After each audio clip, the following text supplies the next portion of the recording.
बहिणीची मैत्रीण रात्री घरी यायची. एक दिवस बहाणा करून बहिणीच्या रूममध्ये गेलो. समोर बहीण असताना तिच्या मैत्रिणीला पाठीमागून, नमस्कार मित्रांनो, स्वागत आहे तुमचं आमच्या चॅनलमध्ये. तुम्ही जर अजून आमचं चॅनल सबस्क्राईब केलं नसेल तर प्लीज चॅनलला सबस्क्राईब नक्की करा. मित्रांनो, मी आकाश. त्या दिवशी मी खूपच उदास होतो, कारण माझ्या बहिणीच्या मैत्रिणीचं लग्न होतं.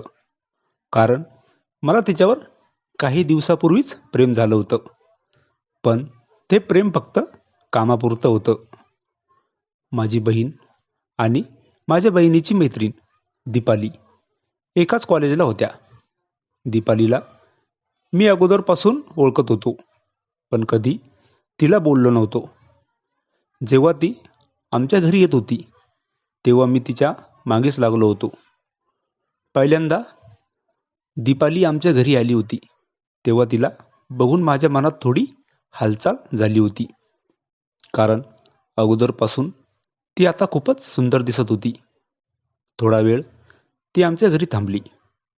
नंतर माझी बहीण दीपालीला म्हणाली, दीपाली, रात्री तू येत जा ना, आपण दोघी माझ्या रूममध्ये डान्सचा सराव करत जाऊ.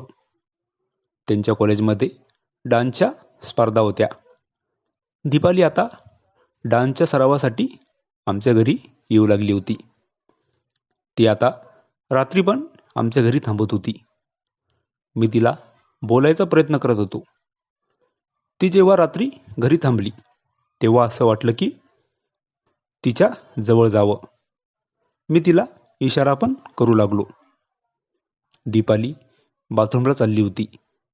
मी तिच्या मागेच गेलो आणि तिला म्हणालो, दीपाली, मला थोडं बोलायचं तुझ्यासोबत. दीपाली म्हणाली, मला समजलं तुला काय बोलायचं तर. मी जेव्हापासून आले तेव्हापासून तू मला जसं बघतो मला समजलं सर्व. मी दीपालीला म्हणालो, मग वेळ भेटला तर माझ्या रूममध्ये ये. दीपाली म्हणाली, वेडा आहेस का तू? तुझी बहीण काय विचार करेल माझ्याबद्दल?